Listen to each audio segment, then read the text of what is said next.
ስሙኝማ፣ ፌስታል እኮ በሕግ ሊታገር ነው። ስስ ፌስታል፣ ስስ ብልት የሆነባችሁ ቃማቴዎች እርማችሁን አውጡ። እያንዳንድሽ ከነገ ጀምሮ በዘንቢል እያስላክሽ እንድትቅሚ ተፈርዶብሻል።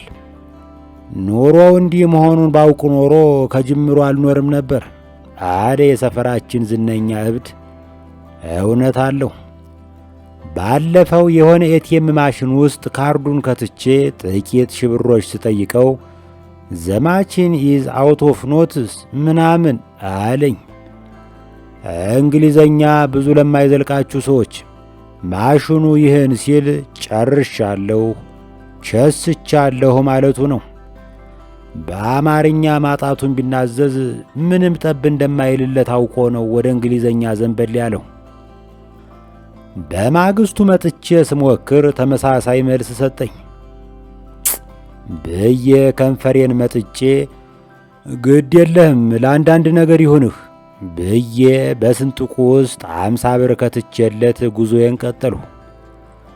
ወዲያው ወደ ቀበና ሰማይ አንጋጥጬ የትልቅ ባንክ ኤቲኤም ማሽንን ወደ ሙዳየ ምጽዋትነት እንድቀይር ያደረከኝ እኔ ማን ነኝ አልሁ። በቀደም የሆነ ኮሪደሩን ሰበብ አድርጎ የተቋቋመ ካፌ ውስጥ ገባሁ። እውነተኛ ታሪክ ነው። አሳላፊዋ ስትመጣ ቡና አልኋት። የሲዳማ፣ የይርጋ ጨፌ፣ የጅማ እያለች በርካታ ዞኖችንና ከተማዎችን ዘረዘረች። ለእኔ የተቆላ ይሆን እንጂ ልዩነት የለውም። ግን ጣዕም ያውቃል እንድባል የሆነ ወረዳ ጠራሁ። 2 ትንንሽዬ ስኒ ከአንድ ሚጢጢ የብረት ጀበና ጋር አቀረበችልኝ። 2 የጨልጬ ወይም ሻት አድርጌ ሂሳብ ጠየቁ። አስተናጋጅቱ መናገር ስለደበራት ደረሰኙን በጽሑፍ አቅርባልኝ በር ላይ ቆመች። አነበብሁት። 400 ብር። በሩ ላይ የቆመችበት ምክንያት ገባኝ። እንዳላመልጥ ነው። ለነገሩ ይበለኝ፣ ቅድም የከረን ቡና በዝርዝሩ ውስጥ ሲጠቀስ ነበር መጠርጠር የነበረብኝ። እየከፈልሁ ዞር ብዬ ስሾፍ ከጀበናው የሚተልቅ የቲፕ ማስቀመጫ ጣሳ ጉብ ብሏል። የአቡነ ዘራብሩክ ያለህ ጭራሽ ቲፕም ይጠበቅብኛል።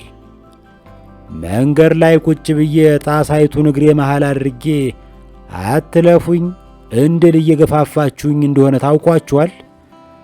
ለመጀመሪያ ጊዜ ቡና የራስ ምታት መድኃኒት መሆኑ ቀርቶ የራስ ምታት ምንጭ ሲሆን ተሰማኝ።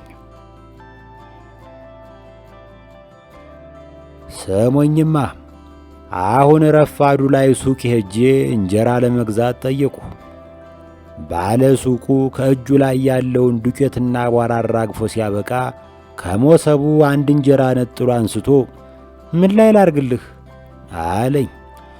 በፌስታል አድርግልኝ አልሁት። ፌስታል መከልከሉን አልሰማህም? ሰምቻለሁ፣ የምራቸውን አልመሰለኝም እንጂ። በላሁን ፖለቲካውን ትተህ የሆነ መያዣ አምጣ። ምን ላምጣ?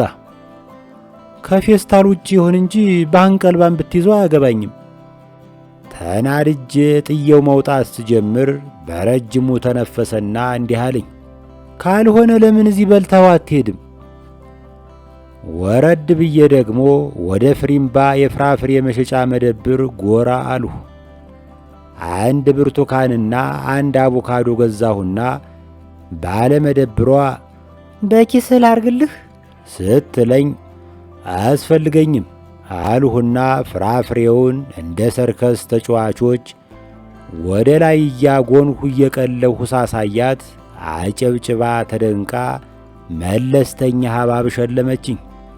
ያን በቅፌ ይዤ ወደ ግቢያችን ስገባ አንድ ደስ የምትለኝ ትልቅ መቆንጠጫ ያላት ሴትዮ ብላቴና ልጇን ይዛ ስትመጣ መንገድ ላይ ተገናኘን።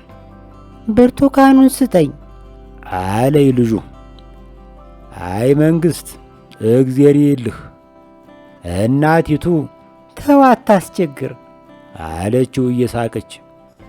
ኧረ ምን ችግር አለ ያዝ አልኩና ብርቱካኑን አቀበልኩት። ወዲያው አእምሮዬ ብዙ ነገር አሰበ።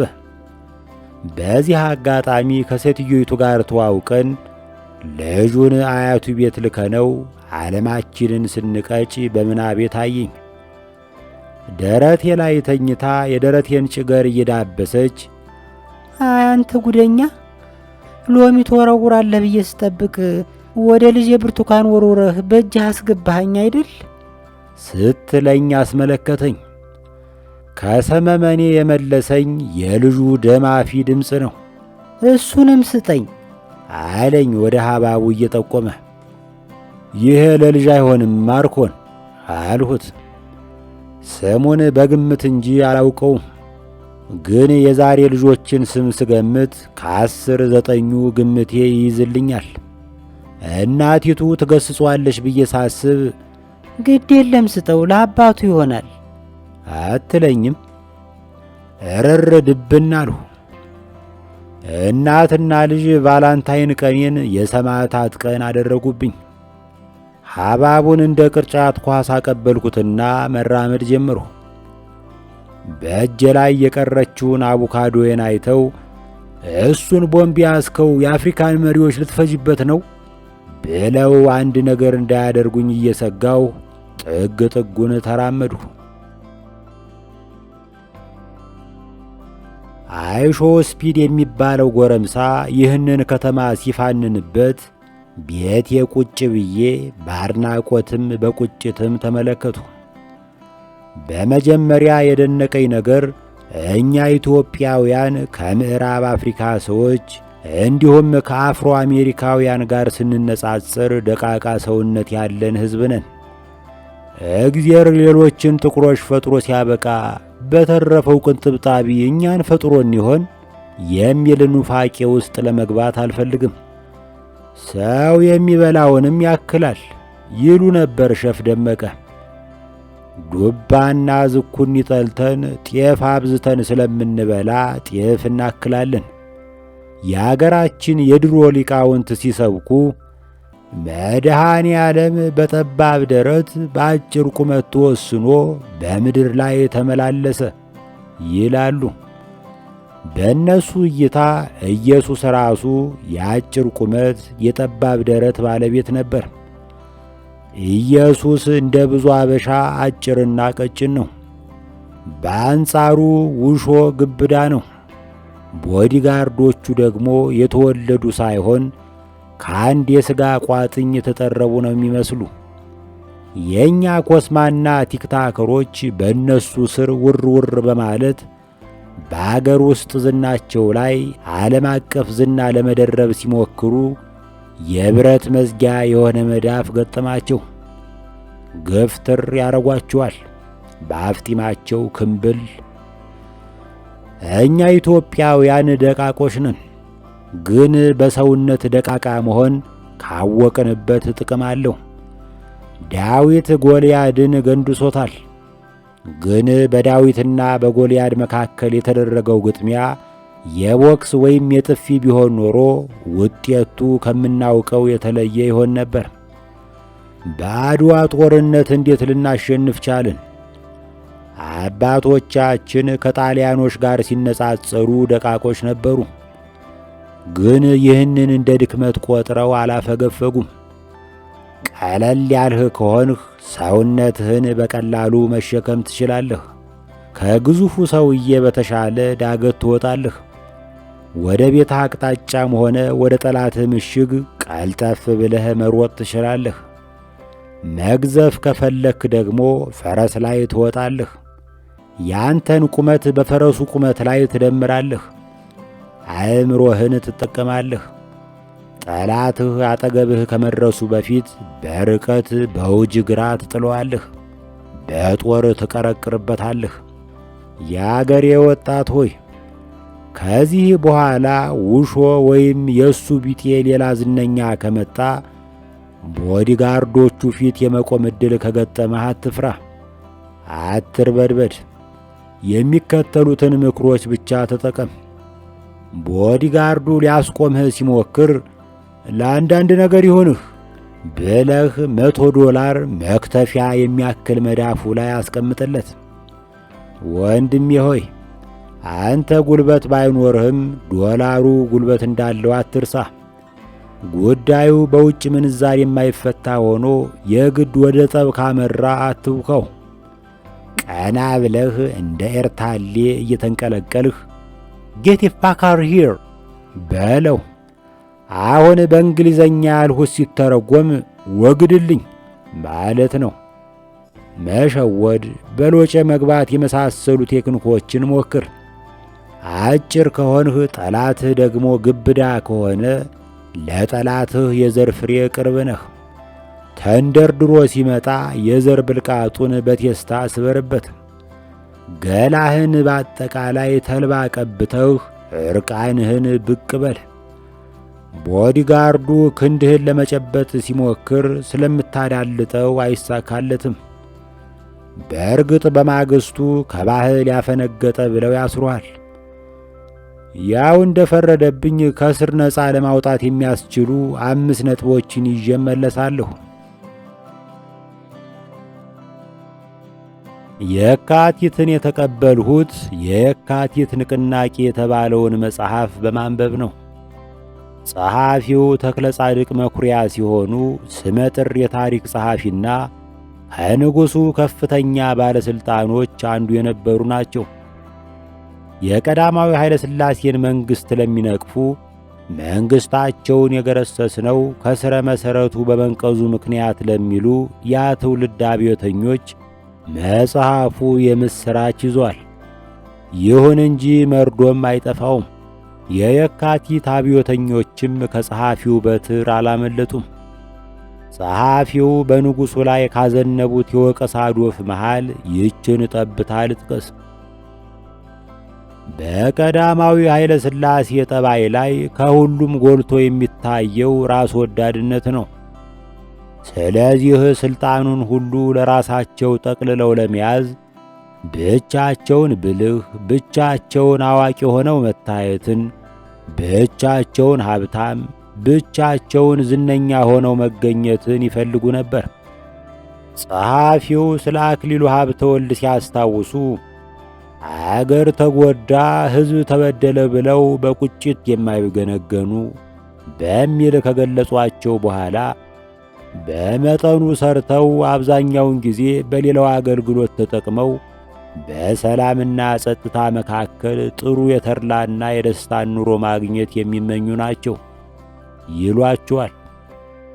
ጸሐፊው የ60ዎቹ የኃይለ ሥላሴ ባለሥልጣኖች ከየቤታቸው ተለቅመው ያለ ፍርድ በተገደሉበት ወቅት መልአከ ሞት ለጥቂት በማጭድ የሳታቸው ዕድለኛ ሰው ናቸው።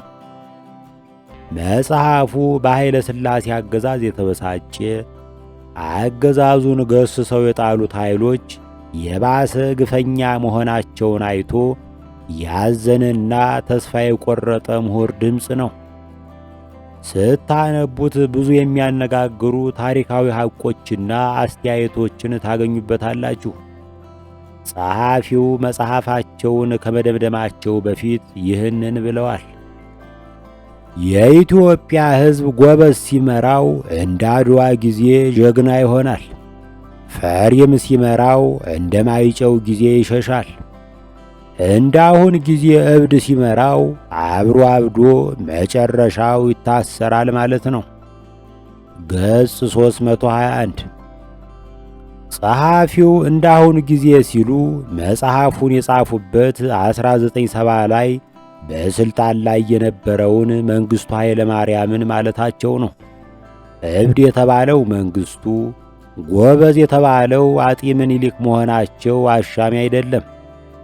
የማይጨው ጦርነት ዋና የጦር አዛዥ የነበሩትን ኃይለ ሥላሴን በፈሪነት መወንጀል በድኅረ የካቲት አብዮት ብርቅ አልነበረም። የሚገርመው ፈሪ የሚለው ቃል የመጣው ከተክለ ጻድቅ መኩሪያ መሆኑ ነው። ተክለ ጻድቅ በንጉሡ ዘንድ ሞገስ ባስገኘላቸው የኢትዮጵያ ታሪክ ከአፄ ቴዎድሮስ እስከ ቀዳማዊ ኃይለ ሥላሴ በሚለው መጽሐፋቸው ውስጥ ስለ ማይጨው ጦርነት በጻፉበት ስፍራ እንዲህ ብለው ነበር። ግርማዊ ጃንሆይ አጠገባቸው ካሉት ቆራጥ ወታደሮች ጋር ጦርነቱ መካከል ገብተው በሞታቸው ቆርጠው ይዋጉ ጀመር። ተክለ ጻድቅ በቆራጥነት ያወደሷቸው ንጉሥ ከጦርነቱ ጊዜ ያፈገፈጉበትን ምክንያት እንዲህ ብለው አቅርበውት ነበር። ንጉሡ ወደፊት ሄደው በጠላታቸው ፊት ለመሞት ሲገሰግሱ ቀሳውስትና መሳፍንቱ በእግዚአብሔር ስም ለመኗቸው። ጸሐፊው በደናው ጊዜ ቆራጥ መሪ ብለው ያሞካሿቸውን ንጉሥ ጊዜው ዘንበል ሲል ጠብቀው ፈሪ ብለው ሲወነጅሏቸው እንዴት ብለን እንቀበል? ያኔ ፈሪነታቸውን እያወቁ ቆራጥ ብለዋቸው ከሆነ አደርባይና ቀጣፊ ያሰኛቸዋል። ያንን መጽሐፍ በሚጽፉበት ጊዜ የንጉሡን ፈሪነት አውቀው ለመጻፍ ድፍረት አጥተው ከሆነ በራሳቸው ውስጥ የሌለውን ልበ ሙሉነት በሌላው ላይ መፈለጋቸው ግብዝ አያስብላቸውም? እስቲ መጽሐፉን አንብቡና እንወያይበት።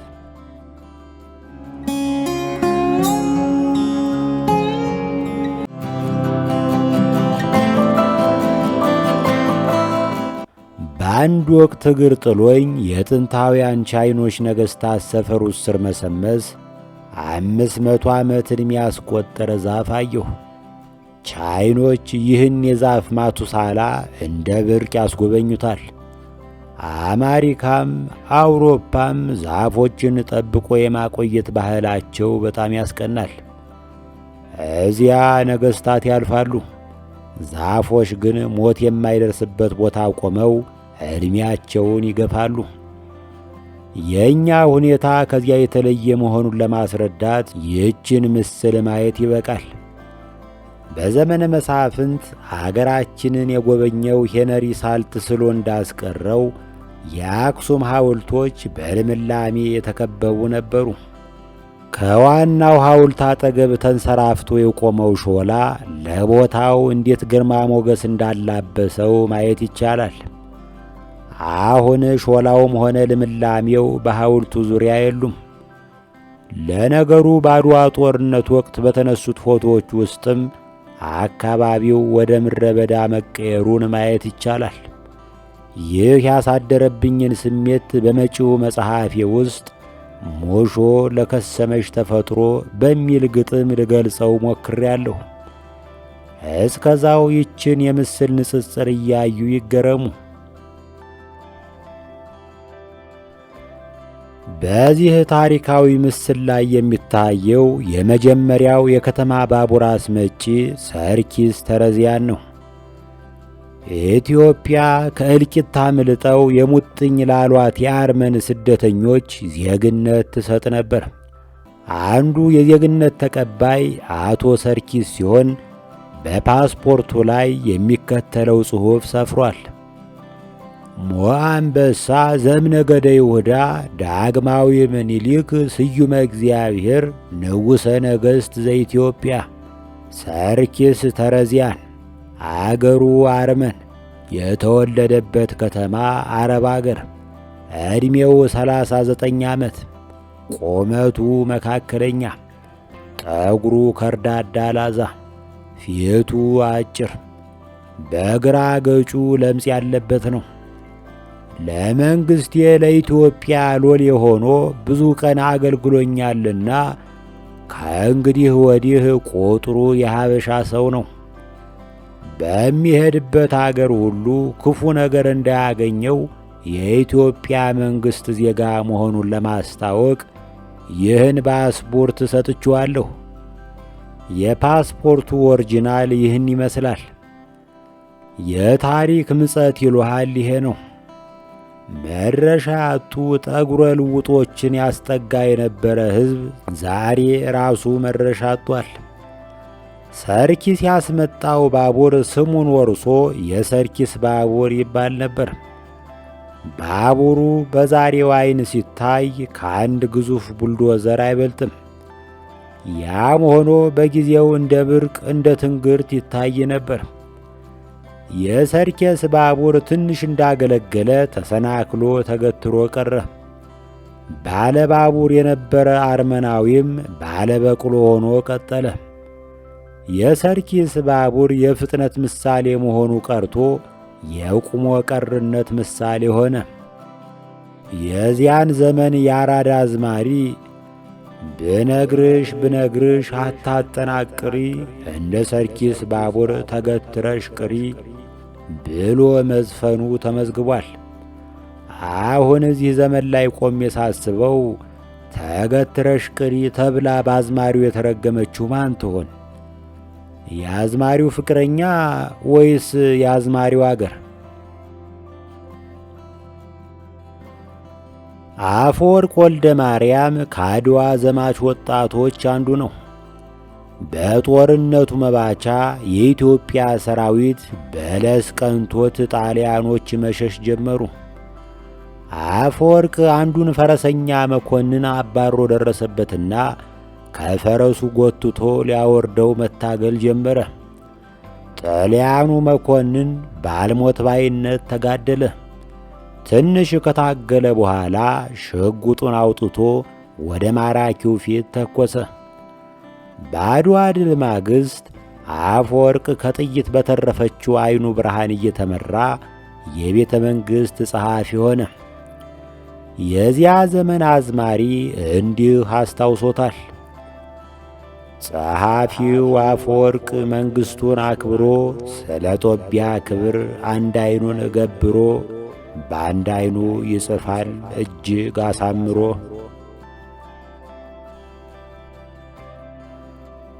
ከአድዋ ጦርነት አስቀድሞ የጣሊያን ጦር ቤተ ክርስቲያን ውስጥ መሽጎ ነበር። በተለምዶ ቤተ እግዚአብሔር ገብቶ ተገን የያዘ ጠላት ጉዳት አያገኘውም። ግን አንዳንዴ ለመኖር ስትል መሠረታዊ እምነቶችን ለመጣስ ትገደዳለህ። የሚያጸድቀውን ሳይሆን የሚያዋጣውን ትመርጣለህ። የፈረንጅ ሊቃውንት ፕራግማቲዝም የሚሉት ይህን መሰለኝ። እና ምን ተፈጠረ? አለቃ ገብረ ሥላሴ በቀጥታ ከጦር ሜዳ የዘገቡትን እንከታተል። ሊቀ መኳስ አባተም ብልህ አይጥሩ ነፍጠኛ ነውና ኢጣሊያኖች ታቦተ ኢየሱስን አውጥተው የገቡበትን ቤተ ክርስቲያን በመነጥር እያየ እየመዘነ መስኮቱን በመድፍ ይመታው ጀመር። የመድፋቸውን መንኰራኩር በመድፍ ሰበረው። በጊዜው አባተና ብጤዎቹ ይተኩሱት የነበረው መድፍ ናሙና ትናንት ብሔራዊ ሙዚየም አጥር ውስጥ አግኝቼ ፎቶ አንስቼዋለሁ። ይህን የሚያክል መድፍ ከአዲስ አበባ ትግራይ ድረስ እንዴት እንደተጓጓዘ ሳስብ ያልበኛል። የዚያ ዘመን አዝማሪ ለመድፈኛው አባተ የዘፈነችውን ልጥቀስላችሁ። አባታ አባይ ትረፍ ነገረኛ አዋሻኪ ሰው፣ ይህን መድፍ ከዚያ መድፍ አቆራረጠው።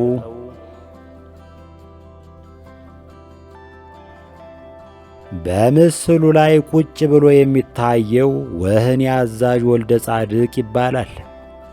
በአጤ ምኒልክ ዘመን ከነበሩ ገናና ባለሥልጣኖች አንዱ ነበር። በዳግማዊ ምኒልክ ዘመን የነፋስ በሽታ የሚባል የኮሌራ ወረርሽኝ ተነስቶ ብዙ ሰው ፈጅቶ ነበር።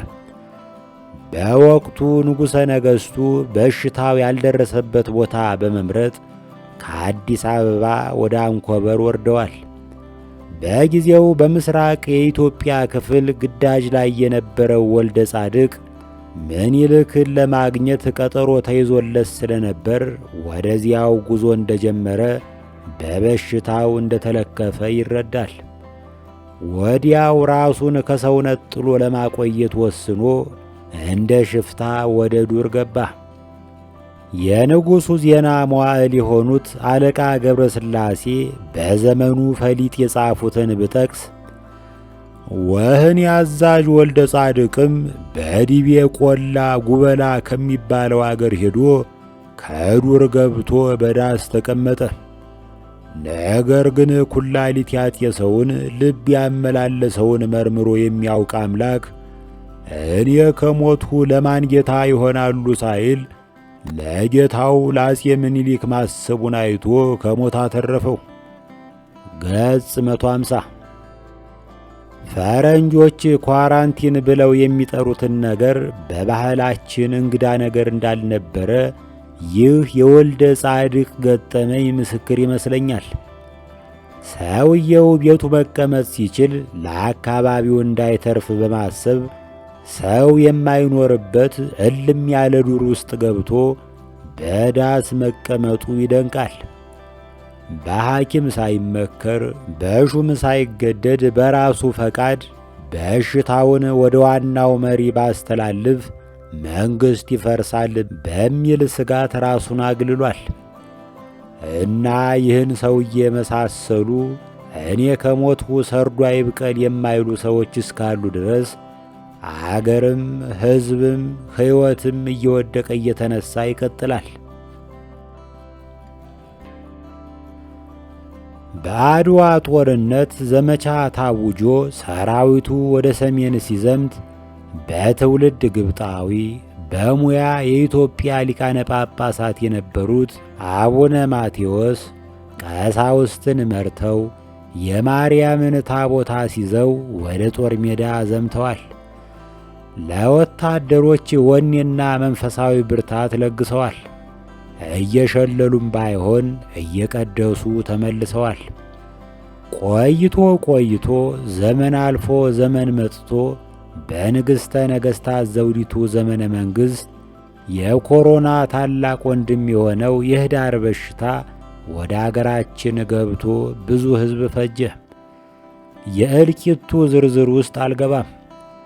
በዘውዲቱ ሬሳ ጎትቱ የሚለው የአማርኛ ፈሊጥ ነገሩን ጠቅለል አድርጎ ይገልጸዋል።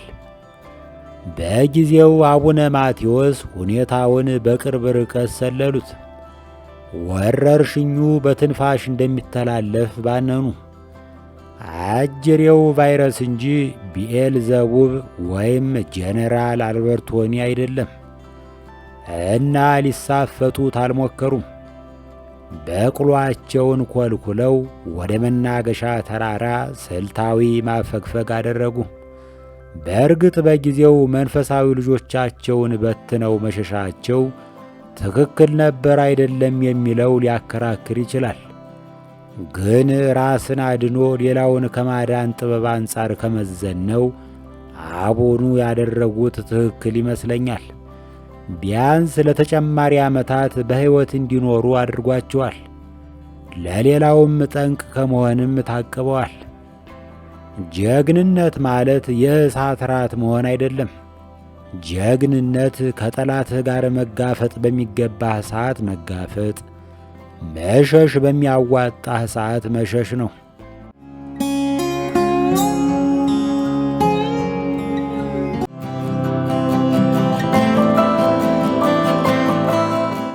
በዚህ ዘመን የቲክታከሮችን ያህል ሕዝብን የማንቀሳቀስ ኃይል ያለው ፍጡር የለም። ለበጎ ዓላማ ካሰለፍናቸው ቲክታከሮች ተአምር መስራት እንደሚችሉ በቅርቡ ለተራቡ ወገኖቻችን ያሰባሰቡት መዋጮ ማሳያ ሊሆን ይችላል። በእርግጥ ቲክታከሮች የሚገራቸው ካጡ ከባድ ስህተትም ሊሰሩ ይችላሉ። በእኔ ግምት ቲክታከሮች በቅርቡ ከሰሯቸው ትልቅ ስህተቶች ዋናው ለአንድ አንጋፋ አርቲስት መኪና መሸለማቸው ነው። እግዜር ያሳያችሁ፣ መላእክት ያመልክቷችሁ። ተሸላሚው አርቲስት በግምት የ70 ዓመት ዕድሜ ባለጸጋ ይሆናሉ። 70 ዓመት መኖር የቻሉት በእግራቸው ከቤት ወደ መስሪያ ቤት ሲቆሰቁሱ ስለኖሩ ነው። ዕድሜ ለቲክታከሮች። ከዚህ በኋላ ይህንን ወርቃማ ዕድል አያገኙትም። ከዚህ በኋላ መኪና በተባለ የብረት ቀፎ ውስጥ ታሽገው ስለሚውሉ ሆዳቸው ዋዥማ እንደነፋው በሬ ይነረታል። እግራቸው ለሪህ ብቻ ሳይሆን ለዝሆኔ ሊጋለጥ ይችላል። በደም ልገሳ የማይተነፍስ ደም ብዛት ሊጠናወታቸው ይችላል ብሎ መገመትም ሟርተኝነት ሊሆን አይችልም ከቶም። ይህ ብቻ አይደለም። የትራፊክ ቅጣት መቆሚያ መቀመጫና መተኛ ያሳጣቸዋል። ሸላሚዎች ከመኪናው ጋር የዓመት ቅጣት በጀት ሊመድቡላቸው የተገባ ነበር። ግን አልሆነም። ለአንድ ፊልም የተከፈላቸውን ክፍያ ለትራፊክ አስረክበውት እንደማይገቡ እርግጠኛ ልንሆን አንችልም። ቅጣት በተደጋገመባቸው ቁጥር በደማቅ ነስር የታጀበ ብስጭት አናታቸው ላይ እየወጣ ለደም ግፊት ሊዳርጋቸው ይችላል። ነገሩ በዚህ አያበቃም። ከሌሎች ባለመኪኖች ጋር በሚደረገው ሽቅድድምና ግፊያ ምክንያት የሚሰነዘርባቸውን ስድብ ለመቋቋም ምን ያህል የሥነ ልቦና ዝግጅት አድርገዋል እጠይቃለሁ። የሆነ ጊዜ ላይ አንዱ መኪና ውስጥ ሆኖ ሌላውን ባለመኪና እናትህን ልክዳልህ ብሎ ሰደበው። የምናወራው ስለ ክህደት አይደለም። ያኛውም የዋዛ አይደለም።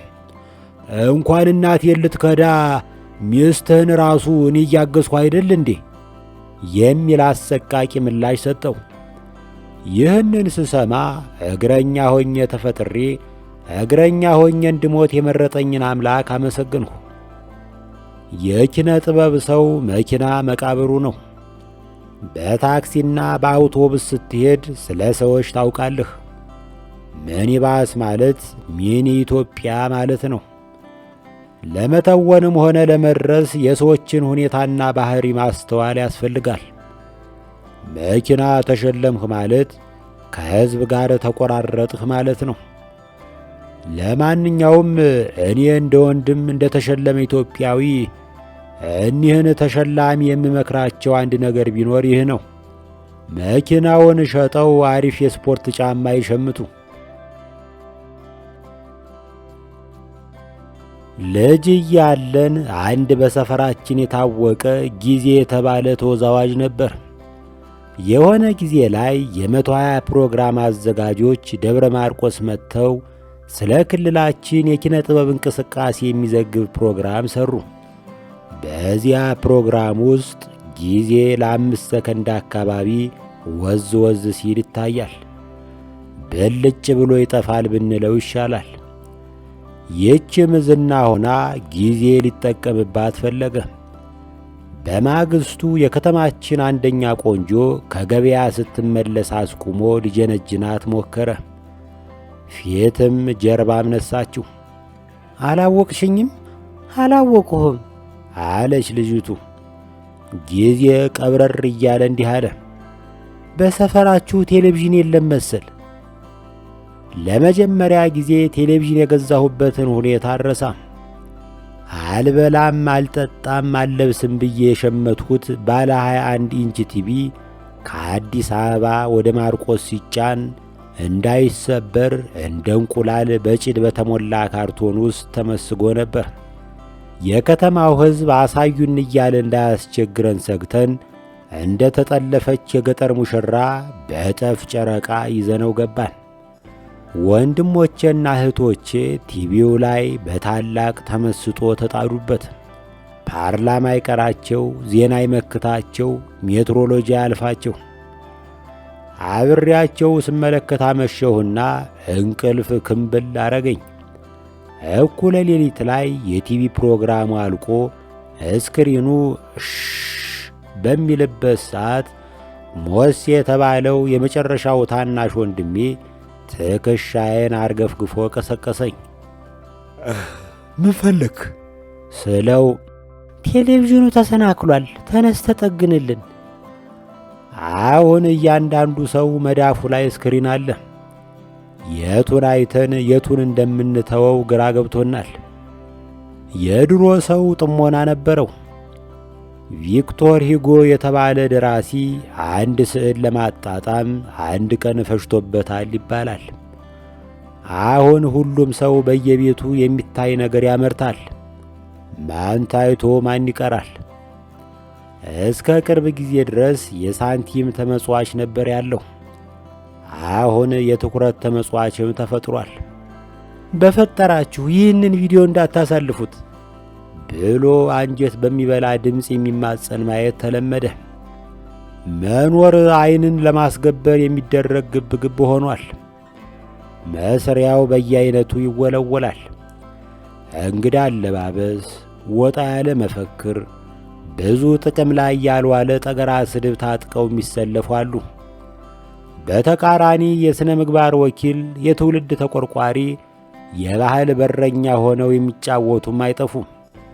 ለጊዜው ከሁለቱም ወገን ያልሆነው ተርታችን እስኪደርስ ያየን የለም እንጂ ያላየነው የለም በሚለው የጠቢው ወያላ ጥቅስ ተጽናንተን ከፈንድሻው ቃም ቃም እያረግን ግብ ግቡን በተመስጦ እንከታተላለን። ዛሬ በስሱ እንድሰብካችሁ ፍቀዱልኝ። ከአውሮፓ ከተሞች ባንዱ እግር ከጣለህ የሆነ ነገር ታያለህ። መንገድ ላይ ስትሄድ የደላቸው የጠገቡ እርግቦች ያጋጥሙሃል። አጠገባቸው መድረስህን አውቀው መንገድ አይለቁልህም። ከመጤፍ ሳይቆጥሩህ ለቀማቸውን ወይም ጨዋታቸውን ይቀጥላሉ። እንዳትረግጣቸው እርምጃህን ቆጥበህ ለመራመድ ትገደዳለህ። ቅድስቲቱ ምድር ላይ ነህ። አንዲት ወፍ ከከረጢት ያመለጠ እህል እየለቀመች ነው። ድንገት በአቅራቢያው ዳናህን ከሰማች ብድግ ብላ ወደ እንጦጦ ብሔራዊ ፓርክ ታፈገፍጋለች። በወፎች ዓይን ስንታይ ጭራቆች ነን፣ ግን ያለ ምክንያት ነው።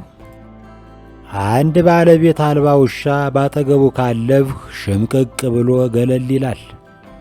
ይመግቡኛል ብሎ ሳይሆን ይደበድቡኛል ብሎ እንደሚያስብ ግልጥ ነው። በከተማችን የዕለት ዱላውን ሳይቀበል የሚውል ውሻ የለም። ድሮ ሰዎች የጎዳና ውሻ የሚደበድቡት ሊጣችንን ደፋብን፣ ከቅርጫው መደብ ላይ አንድ ጎድን መነተፈብን በሚል ሰበብ ነበር። አሁን ያለ ሰበብ ውሻና ድመት የሚነርት ነዋሪ ጥቂት አይደለም። ለመዝናናት ወይም የቆረፈደ ክንዱን ለማፍታታት ውሻ የሚደበድባለ። ረሃቡን በእንቅልፍ ለማሳለፍ የተኛውን ውሻ ከመንገድ አፈንግጦ በወጣ ኮብል ድንጋይ የሚወግር አይጠፋም። በቀደም አንዱ ከሱቅ በር ላይ ተጎልቶ የሚቅም ጎረምሳ በአንድ ምስኪን ውሻ ላይ ድንጋይ ወረወረበት። ውሻው ከድንጋዩ ለማምለጥ ደመነፍሱን አስፋልት ለማቋረጥ ሲሞክር ከላይ የመጣ ታክሲ በጎማው እግሩን ዳጠው። ውሻው እያነከሰ ያለቀሰው ለቅሶ። ከአዲስ አበባ እምብርት እየራቀን ስንሄድ ዕቃ የሚያጓጉዙ ጋሪዎችን እናገኛለን። አንድ የጠወለገ ፈረስ ትልልቅ ጎማ ያለው ጋሪ ለመጎተት የሞት የሽረቱን ሲፍጨረጨር ታያለሽ። በጋሪው መዓት የሲሚንቶ ከረጢት ተከምሯል። ከሲሚንቶው በተረፈው ቦታ ቡልኬት ተገጥግጦበታል። በዚያ ላይ ጋሪ ነጂው እንደ ፈርዖን ተኮፍሶ ፈረሱን በጅራፍ ይጠብሰዋል። በእንስሳት መገልገል አንድ ነገር ነው። በእንስሳት አለ ምክንያት መጨከን ሌላ ነገር ነው። የከተማው አስተዳዳሪ የጋማ ፈረሶችን ያላግባብ የሚጭኑ በግልጋሎታቸው ሳይሆን በስቃያቸው የሚደሰቱ ሰዎችን መቅጣት አለበት። ለመኖር እንስሳትን መግደል አለብን። ይህ የሕይወት አንድ አሳዛኝ ግን አይቀሬ ገጽታ ነው። ከዚያ ባሻገር ለእንስሳት ርኅራኄ የማሳየት ዝንባሌም አናጣም።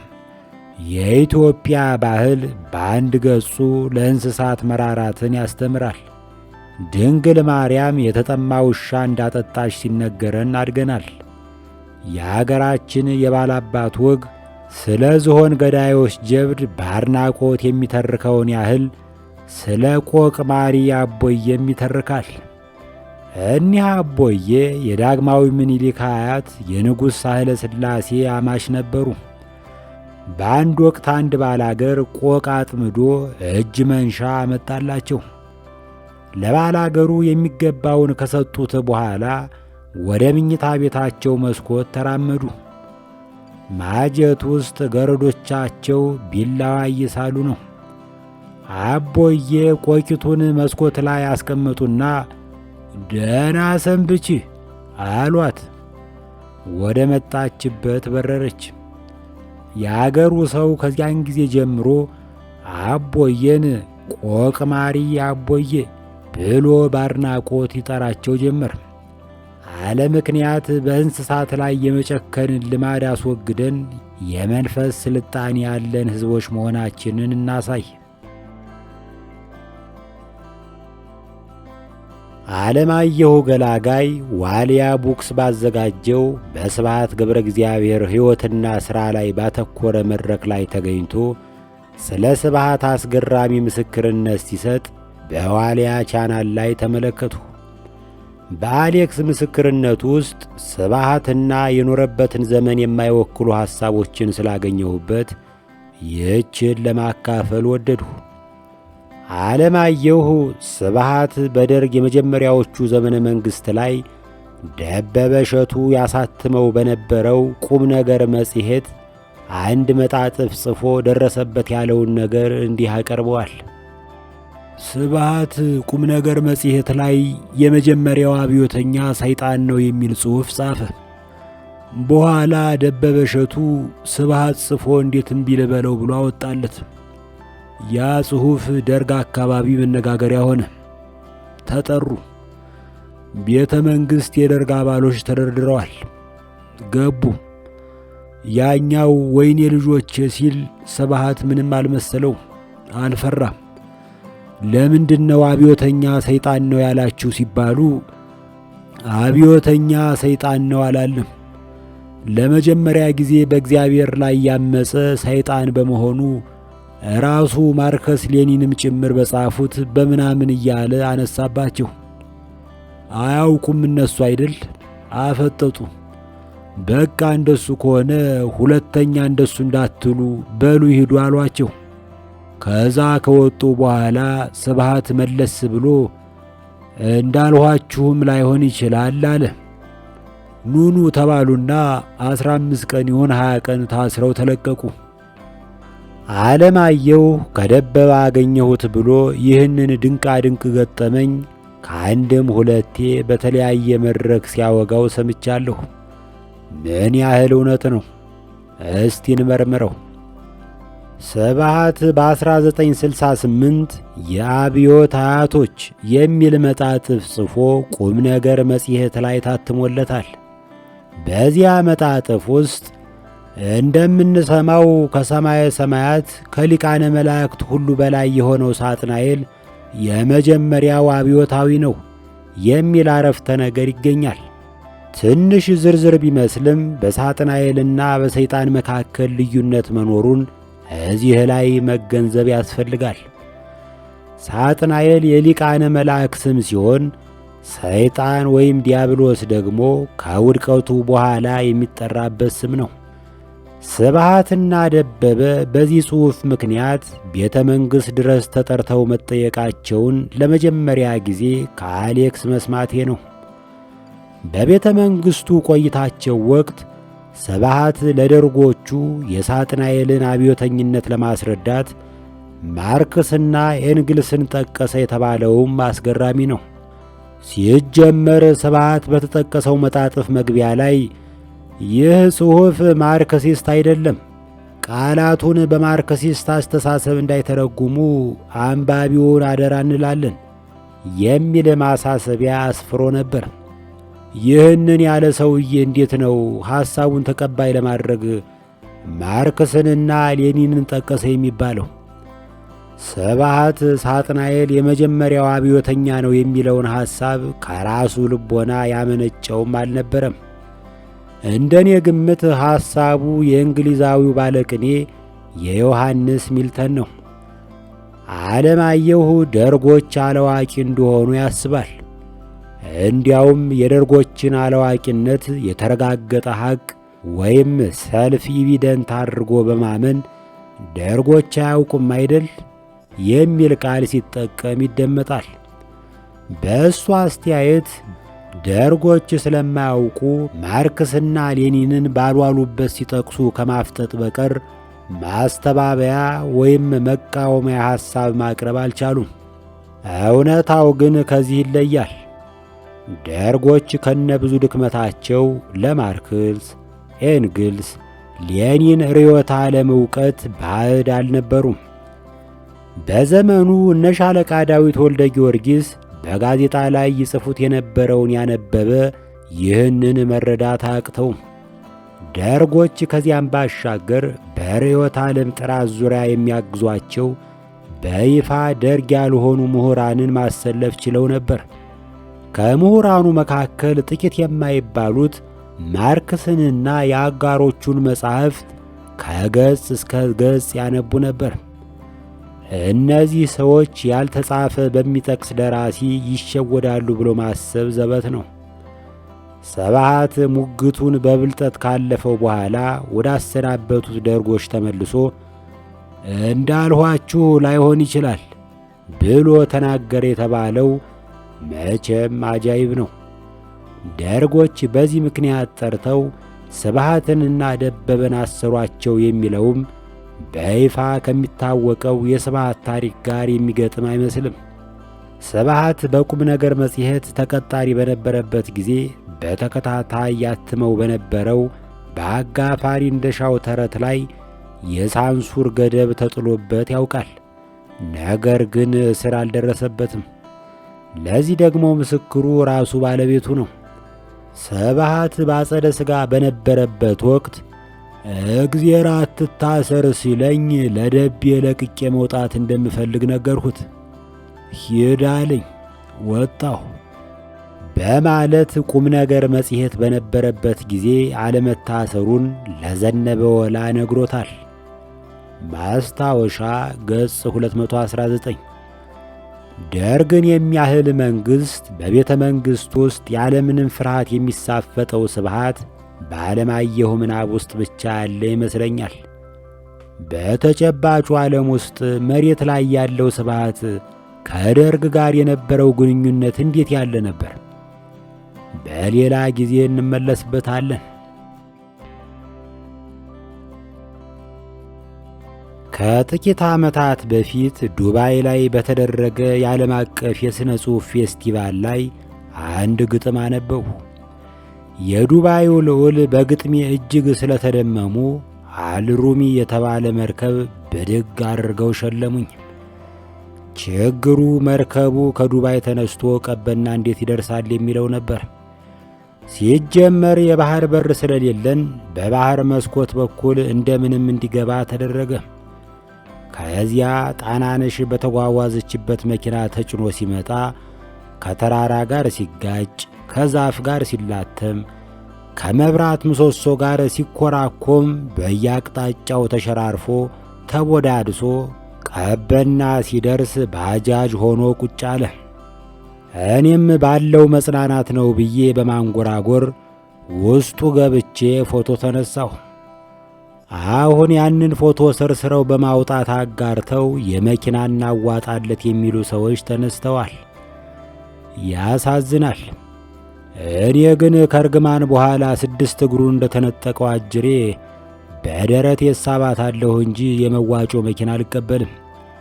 በነገራችን ላይ በቀደም አንድ ተዋናይ አምሽቶ ለመግባት ሲሞክር አከራዩ ከምሽቱ 4 ሰዓት በኋላ የግቢ በር አንከፍትም ብለው ሲከለክሉት የሚያሳይ ቪዲዮ ወጥቶ ተናኘ። ቫይራል ሆነ ማለቴ ነው። አዶናይ የተባለው ቸር ቲክታከርም ይህንን ሲያይ ለአርቲስቱ አዋተን ቤት እንግዛለት የሚል ዘመቻ ጀመረ። ይህንን የሰማው አብሮ አደግ ጓደኛው ምን አለ? ግድ የለም ገንዘቡን ለእኔ ከሰጣችሁኝ እኔ መክሬ በጊዜ እንዲገባ አድርገዋለሁ። ለማንኛውም ዛሬ ምሽት የተወዳጆቹ ድምፃውያን የሳምቮድና የናቲ ኮንሰርት በሚሊኒየም ይካሄዳል። የ90 ሙዚቃ አፍቃሪዎች ተገኝታችሁ እንድትቀውጡ ተጋብዛችኋል። ሳምቮድን የምትወዱ ወይዛዝርት ዕድላችሁን የምትሞክሩበት ቀን ዛሬ ነው። ከሳምቮድ ትንሽ ጠና ያለ የምትፈልጉ ካላችሁ እኔም በቦታው እገኛለሁ።